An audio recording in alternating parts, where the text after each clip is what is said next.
புதுக்கோட்டை மாவட்ட முதன்மை கல்வி அலுவலர் வளாகம் முன்பாக சம வேலைக்கு சம ஊதியம் வழங்க கோரி இடைநிலை ஆசிரியர்கள் இரண்டாவது நாளாக உண்ணாவிரத போராட்டத்தில் ஈடுபட்டு உள்ளனர்.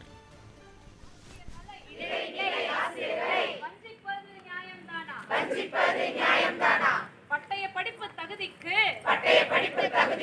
10ஆம் வகுப்பு ஊதியமா பட்டய படிப்பு தகுதிக்கு வாக்குறுதி என்னாச்சு எழுத்துப்பூர்வ உத்தரவாதம் என்னாச்சு வந்தாச்சு ஆசிரியர்கள் வீதிக்கு வந்தாச்சு ஊதிய உயர்வு கேட்கவில்லை உரிய ஊதியம் கேட்கிறோம் ஒன்றே எங்கள் கோரிக்கை சம ஊதிய கோரிக்கை ஒன்றே எங்கள் கோரிக்கை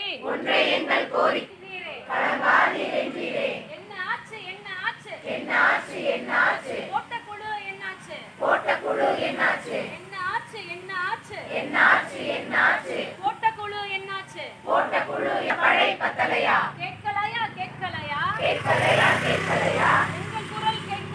எங்கள் குரல் கேட்கலையா விடியல் ஆட்சியில் நாங்கள் வீதியில்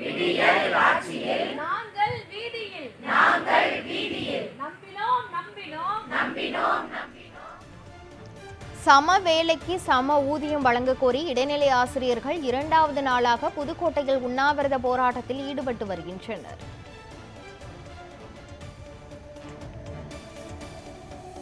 சம வேலைக்கு சம ஊதியம் வழங்க கோரி இடைநிலை ஆசிரியர்கள் புதுக்கோட்டையில் இன்று இரண்டாவது நாளாக உண்ணாவிரத போராட்டத்தில் ஈடுபட்டு வருகின்றனர். இதுகுறித்த மேலும் விவரங்களை வழங்குவதற்காக நமது செய்தியாளர் ராஜ்குமார் இணைப்பில் உள்ளார். ராஜ்குமார், தொடர்ந்து இடைநிலை ஆசிரியர்கள் போராட்டத்தில் ஈடுபட்டு வரும் நிலையில் இன்றைய கால நிலவரங்கள் என விவரங்களை சொல்லுங்க. வணக்கம். புதுக்கோட்டை மாவட்டம் முதன்மை கல்வி அலுவலகம் முன்பாக இடைநிலை ஆசிரியர்கள் சம வேலைக்கு சம ஊதியம் வழங்க கோரி இன்று இரண்டாவது நாளாக காத்திருப்பு போராட்டத்தில் ஈடுபட்டுள்ளனர். தொடக்க கல்வித்துறையில் 2009ஆம் ஆண்டுக்கு பிறகு நியமிக்கப்பட்ட 20,000 இடைநிலை ஆசிரியர்கள் சம வேலைக்கு சம ஊதியம் கேட்டு கடந்த 16 ஆண்டுகளாக போராடி வருகிறார்கள்.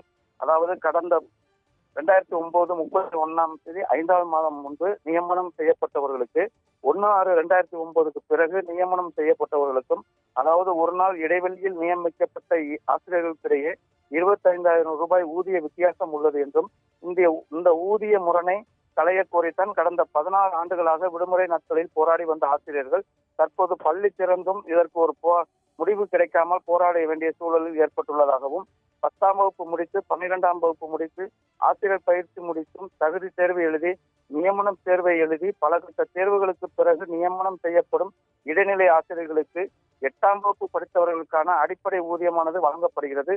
இதனை மிகப்பெரிய பாகுபாடாக ஆசிரியர்களிடையே பார்க்கப்படுகிறது என்றும், பொருளாதார வளர்ச்சியில் இந்தியாவில் முதலிடமாக திகழும் தமிழ்நாட்டில் இடைநிலை ஆசிரியர்களுக்கு இந்தியாவிலேயே குறைவான ஊதியம் வழங்கப்படுகிறது என்றும் இடைநிலை ஆசிரியர்கள் குற்றம் சாட்டுகின்றனர்.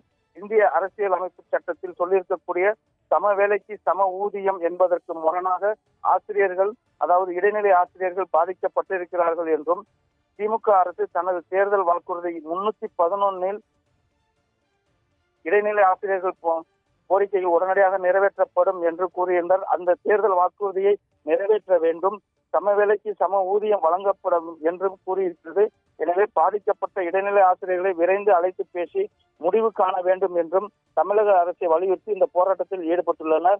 மேலும் தங்களது கோரிக்கையில் நிறைவேறும் வரை பள்ளிக்கு செல்ல மாட்டோம் என்றும், அதுவரை அந்தந்த மாவட்ட முதன்மை கல்வி அலுவலகம் முன்பாக காத்திருப்பு போராட்டத்தில் ஈடுபட்டு வருவோம் என்றும் கூறியுள்ளனர். மேலும் இவர்கள் பள்ளி குழந்தைகளுக்கு மாணவர்களை எங்களை மன்னித்து விடுங்கள் என்றும் அறைகோல் கூறியுள்ளனர். தமிழக அரசு விரைந்து இடைநிலை ஆசிரியர்கள் சங்கத்தினை அழைத்து பேசி தங்களது கோரிக்கைக்கு நிரந்தர தீர்வு காண வேண்டும் என்றும், சம வேலைக்கு சம ஊதியம் வழங்க வேண்டும் என்றும் தொடர்ந்து போராட்டத்தில் ஈடுபட்டு வருகின்றனர். புதுக்கோட்டை மாவட்ட முதன்மை கல்வி அலுவலகத்தில் இன்று 2ஆம் நாளாக நடைபெற்ற இந்த போராட்டத்தில் 300க்கும் மேற்பட்ட இடைநிலை ஆசிரியர்கள் போராட்டத்தில் கலந்து கொண்டுள்ளனர். இதனால் பள்ளி மாணவர்களின் கல்வி நிலையும் தற்பொழுது பாதிக்கப்பட்டுள்ளது. மேலும் முழு ஆண்டு தேர்வு நெருங்கி வருகின்ற நிலையில் இடைநிலை ஆசிரியர்களின் தனது போராட்டத்தால் மாணவர்களிடையே பெரும் பாதிப்பையும் ஏற்படுத்தி வருகிறது. கிருஷ்ணவேணி. முழுமையான விவரங்களுக்கு நன்றி ராஜ்குமார்.